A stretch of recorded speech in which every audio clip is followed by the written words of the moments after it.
Hey guys, so back with another video, and today I will be doing my March wrap up. I'm quite impressed with what I read in March, so yeah, quick, mention here. This is where my Mortal Instruments series goes. That's why there's a giant space. Last time it was because the Infernal Devices, but I'm reading them right now, so eventually they'll be back there. But anyways, as I said, onto my March wrap up. I read quite a bit in March, which I'm super impressed with because normally during the school semester I really don't read a lot because I'm so focused on schoolwork. But this semester I've actually been reading a lot, which is kind of scary because I've also really been putting off my schoolwork. So yeah. Anyways, I read 7 things in March. I'm in the middle of like 4 books right now, and I also DNF'd 1 book. This is my first DNF for the year, so we're going to start off with the book I DNF'd. So the book I DNF'd is Ghana Must Go by kwlissue. This was actually required reading for one of my classes, and I didn't even finish it. I DNF'd it on page 270, and there's only like 318 pages, and I was like, I can't even force myself to finish reading this.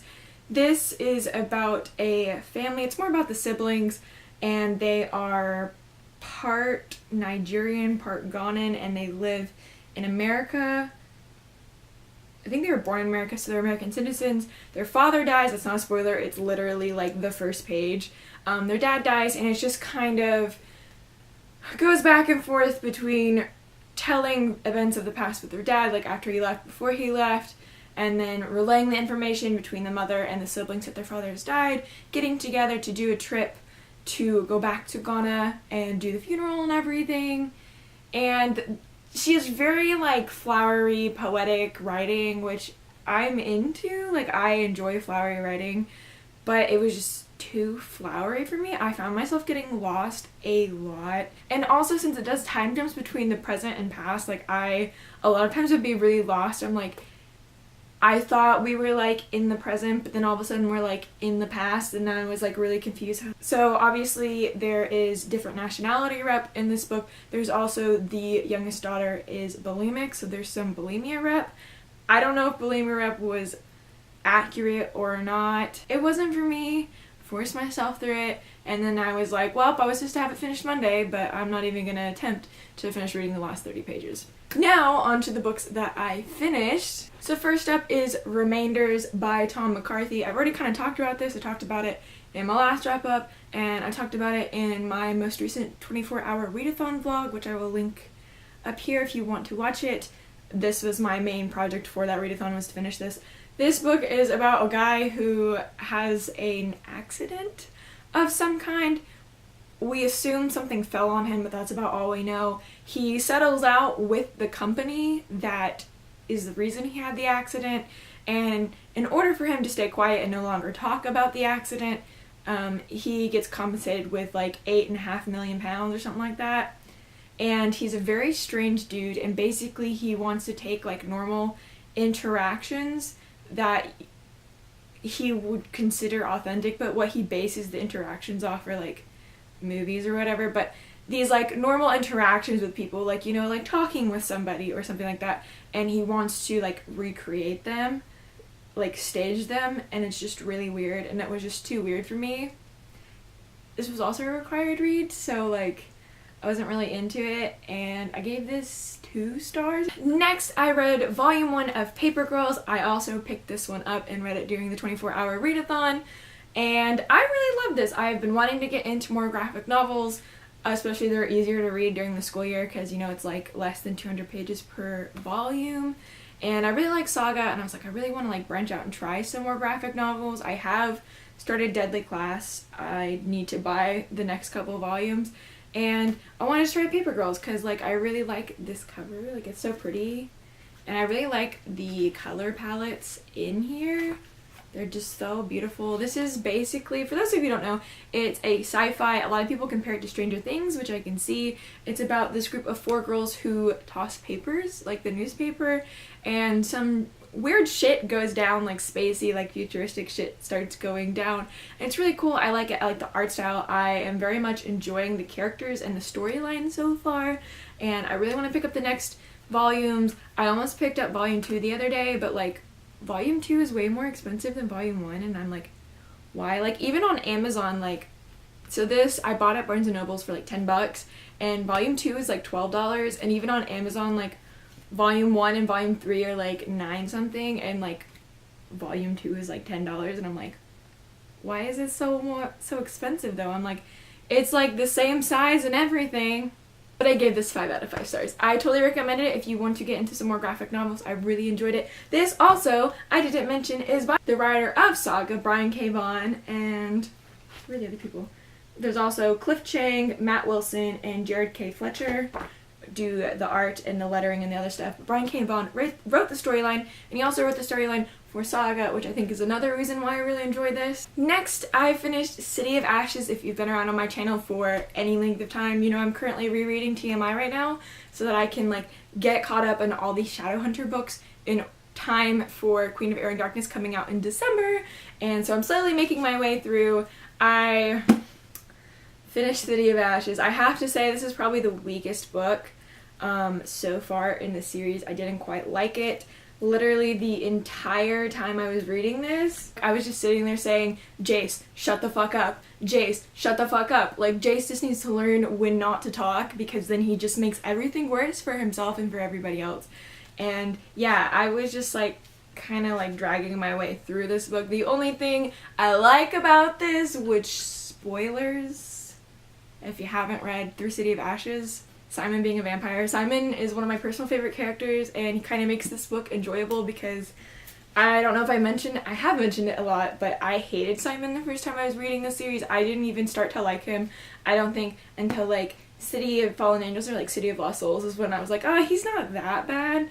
But like just him and like cracking jokes and the way him and Jace like go at each other just like makes me very, very happy. Also, there's this one line in here that I really freaking loved. I don't know if a lot of other people will get this if you haven't taken quite a few like history classes or like European history classes, but a couple semesters ago I took a European women's history class with one of my favorite history professors at my college, and we were talking about Queen Elizabeth, I think it was, because back then, quick history lesson for everybody, back, you know, in that time period, women weren't considered to enjoy sex. They did like have sex because men enjoyed it, and it was their wifely, womanly duty to please their man.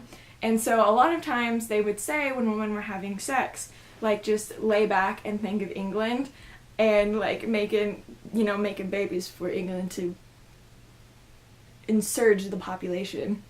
And there's just a sign, like one line in here on 172, and it's like Jace and Clary, and they're like talking about like a kiss or whatever, and the very end of the paragraph he says, you can close your eyes and think of England if you like. And I was just dying so hard because I was like, oh my gosh, reminds me of history class, and I think it's so funny. And like I wonder if anybody else got that reference in this book, because I totally missed it the first time I read this, but now like since now I have more of like a history background, I was like, that's funny. That's funny. I also have to say with this is something I didn't notice my first read around, which also when I was reading these books I was in high school and I wasn't very looking like I was reading for enjoyment. I mean, I still read for enjoyment, but I'm better about picking things out that I don't like or like don't make sense within books than I did then. And one thing I never really noticed until I was watching Cass over at Cats and Kirma, she has a very complicated relationship with the Shadowhunter books. Like, she loves them, but she hates them, and it's so funny to listen to her talk about them. But it's not something I had noticed originally until I'd watched one of her videos when she was talking about it. And there's a lot of imagery and stuff along with Jace that connects to the color gold, and he's like the golden boy, like not only in like the description of how he looks, but like a lot of other things. Like he's always compared to gold, and just having him be like the golden boy is like kind of like irritating hearing it over and over and over. It's like, I get it, he's like amazing, he's like golden, he's the chosen one or whatever.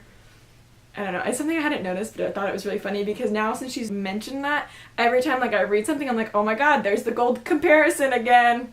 Did anybody else notice that? Because I'd really be interested to find out. Also, another thing, the plot twist at the very end that deals with Simon, I really enjoyed it the first time I read it, but now like rereading it I was like, wow, that was a really cop-out thing to do. I ended up giving this one 3 out of 5 stars. Next, I read Anna and the French Kiss by Stephanie Perkins. I actually posted a book talk about this, and I will leave it linked up here if you want to go watch it, because I really don't want to talk about this book anymore because it just kind of pisses me off every time I think about it. For those who don't know, Anna and the French Kiss is a YA contemporary set in Paris. Our main character, Anna, whatever, gets shipped off to this prestigious American boarding school in Paris for her senior year of high school. She meets a group of friends, romance ensues. There's a lot of problematic aspects with this book that I did talk about in my book talk if you want to watch it, but I will briefly say there is lots and lots of cheating, there is slut shaming, and there is girl hate, and I'm not here for it. I know a lot of people read this in their teens, and this was before, we kind of realized problematic aspects within books. But honestly, if I had read this when I was in early high school, I probably would have really enjoyed it, but now reading it in my 20s and having more worldly experience and understanding stuff, and especially with problematic aspects of really popular books also coming out now today, I just noticed it. So if you want to hear that, it's 18 minutes long. There you go. I gave this 1 out of 5 stars. Next, I finished The Bane Chronicles by Cassandra Clare, Sarah Reese Brennan, and Maureen Johnson. This is a bind-up of, I think there's 7 or 8 Magnus Bane short stories. I was kind of hesitant going into this. Magnus Bane is one of my all-time favorite characters from the Mortal Instruments series, and I've already read one anthology at the end of last year, and I didn't really enjoy it, and it made me a bit hesitant because this is co-written with other authors, and I'm like, how is this gonna play out? Am I gonna enjoy it? Honestly, I really did enjoy this. I loved getting to see more of Magnus's background, before the Infernal Devices, after the Infernal Devices, before TMI, and after TMI, and all that stuff. I very much enjoyed it. Magnus is one of my favorite characters, and it just made me love him even more. I listened to most of this on audiobook, actually. I only read the actual first story, and then I read the voicemails, which are attached at the end. And just the first story, what really happened in Peru, him and Ragnar Fell was so hilarious, and just Magnus and Ragnar remind me a lot of me and my best friend, but she would be Ragnar Fell and I would be Magnus, because I'm always getting us into trouble, and she's always I hate you, why do I continuously let you drag me into these type of things? My least favorite would have to be The Runaway Queen, which deals with Marie Antoinette, which I thought I would have really liked, because history and Marie Antoinette and her family are fascinating. I don't know, I just found that story really boring, and I was just yeah. And I think maybe it's just because Magnus wasn't really into it, and he was just kind of doing it. I was I feel we could have done without that story. There is something that I kind of picked up on that I thought was interesting, because we do get a story about Will and Tessa. Well, not about them, it's about their son, and some stuff going on there, and so I thought that was really interesting. And then it got my wheels turning, because there's another trilogy that Cassandra Clare is supposed to be writing that deals, I believe, with Will and Tessa's children, and I'm wondering if the sort of tidbit we were given in The Midnight Air is the problem we're going to be dealing with in that series, because I think it would be so cool. I really enjoyed this. I loved getting to see Magnus and all of these different things, and I loved him. I do have to say about the audiobooks, because I listened to all of the audiobooks mostly, they switched narrators a lot, which kind of threw me for a loop a little bit. And then they would also give people really weird accents for no reason. This story, The Last Battle of the New York Institute, I think is what it's called. It deals with werewolves, and they're in New York, but the werewolves sound Irish, and I'm thinking maybe it's the time, because there were a lot of Irish immigrants at that time in New York, but I don't know, it was weird. Anyways, I give this 4 out of 5 stars. Next, I read Throne of Glass by Sarah J. Maas. I have not read a Sarah J. Maas book, and I actually borrowed this from my sister because she's reading Throne of Glass. She's been reading it on and off for a year. She's not a very big reader. But she finally gave this to me to try, and I was might as well. It is fantasy. Sarah J. Maas is a very popular YA author, and I haven't read anything by her. And so, yeah, I read this. It wasn't the worst fantasy I've ever read, but it also wasn't the best fantasy. Where I would put this, I feel this would be a very good fantasy for people wanting to kind of get into fantastical world, dip their toes in a little bit. I think they would really enjoy this. This book does have a lot of parallels to our world with certain activities and holidays, which something I didn't realize that I personally wanted in my fantasy and sci-fi books until I saw Jess over at Read Between the Wine talk about it, is I don't like it when there's parallels between our world and their world. I want something completely new. Like, yeah, the holidays have different names, but you kind of get what they're referencing at, and I'm like, I want something completely new. I mean, I think it's a good beginner fantasy if you want to get into fantasy. I do have to say I really did enjoy the writing style. It was very addictive, and I found myself wanting to keep reading. And Selena kind of annoyed me. Like, she really started annoying me about halfway through the book. Like, especially in the beginning, the way she's described, she is very, like, beautiful, like, stunning, and, like, sexy. And, like, the beginning, she's, like, covered in dirt because they just, like, took her out of the mines and everything, so she's not good looking. But then there's, like, this continuously thought, like, oh, well, if they had seen her when she was, like, cleaned up and, like, actually looking nice, and, like, then there's all these, like, references to, like, how hot she is, and I'm like, do we really need that?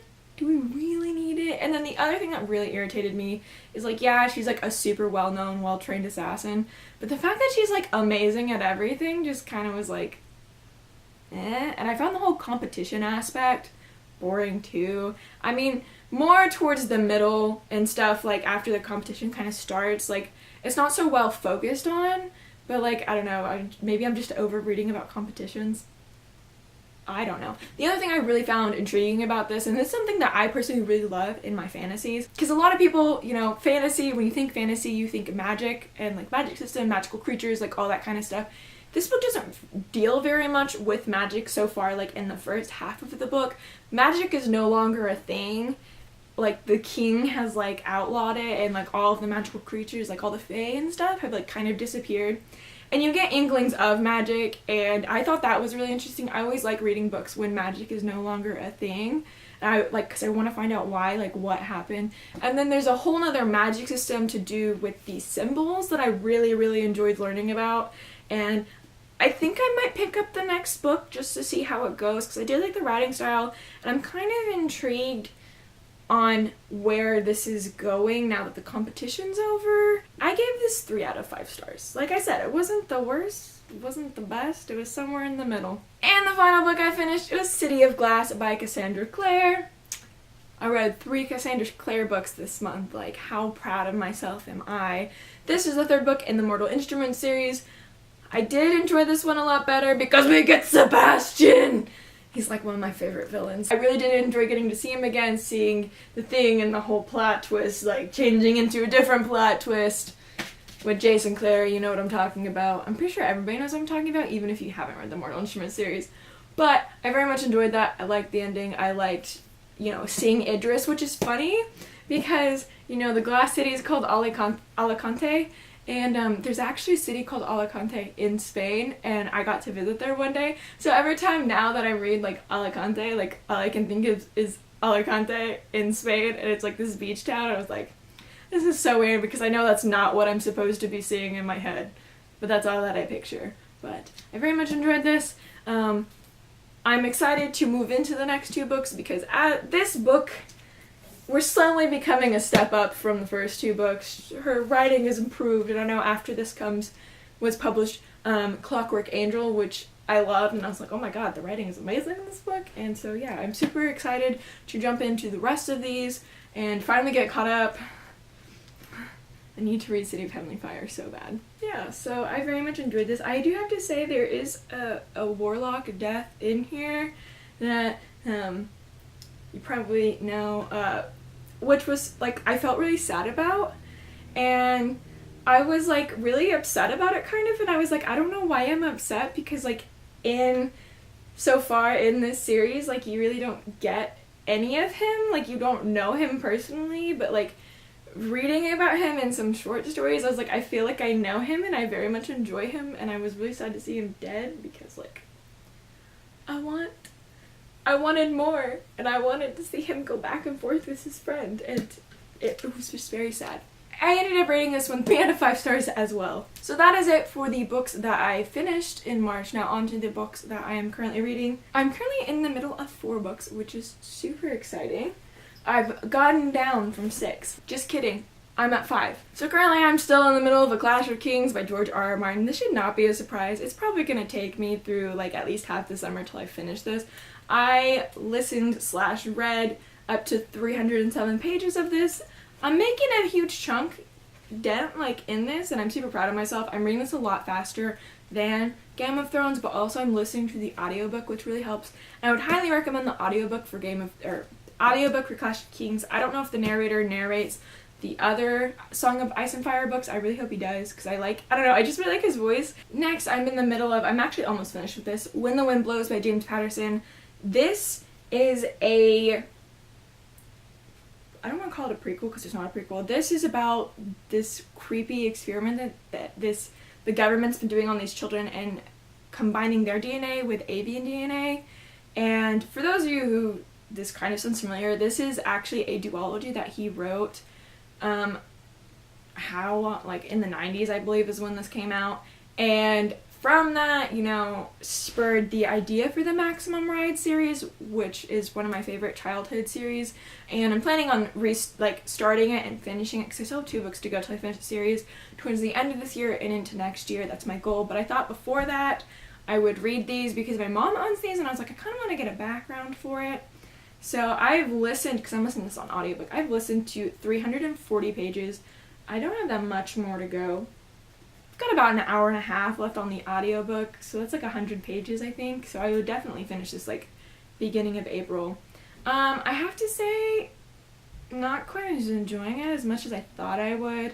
And I'm not sure if that's because of the narrator. I don't quite like the narrator for this. Next, I am in the middle of Pinin. I don't know if I'm saying that right. But by Vladimir Nabokov. He's the guy that wrote Lolita, which is like that book about a pedophile, and like I think she was like 13 or 14 years old. I'm reading this again for a class. Not exactly sure what this is about, except that it's about this guy, Pinin, I don't even remember his first name, who's Russian and now lives in America, and he teaches like Russian and like some other stuff, and he's a very interesting dude. I've only read 37 pages. Next, I am also in the middle of Take Me There by Carol A. Dean. This is a YA contemporary, which I've owned for a while. Like, I can tell. I bought this off of Book Outlet because it's got the mark on it. And I was just kind of in the mood for like a contemporary after, you know, lots of the Mortal Instruments. And this book is surprising me, actually. Like, I'm actually enjoying this. We follow our main character, Dylan, who has like this bad boy past rep, and he was in Doovie for a while, and now he's like trying not to get tangled up with this gang again, and he's on a road trip to Texas to see his dad in prison. And I was kind of unsure. I had like no expectations going into this, and it's quite surprising me. You get flashes between the past and the present.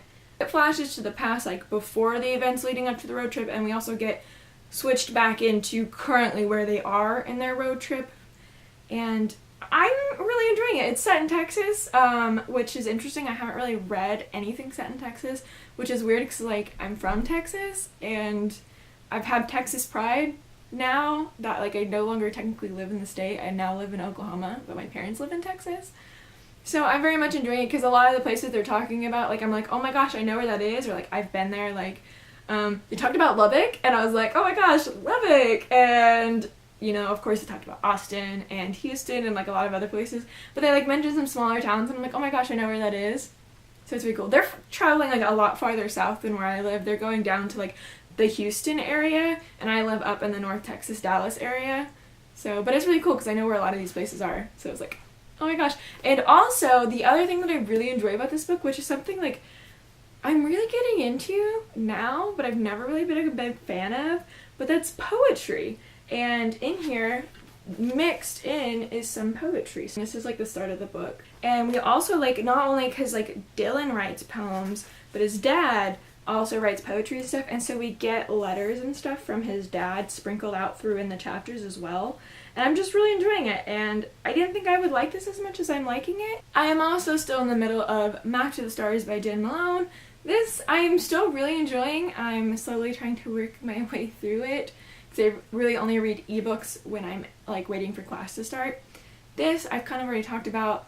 It's a YA contemporary. Oh my god, I'm reading 2 YA contemporaries at one time. I know, guys, calm down.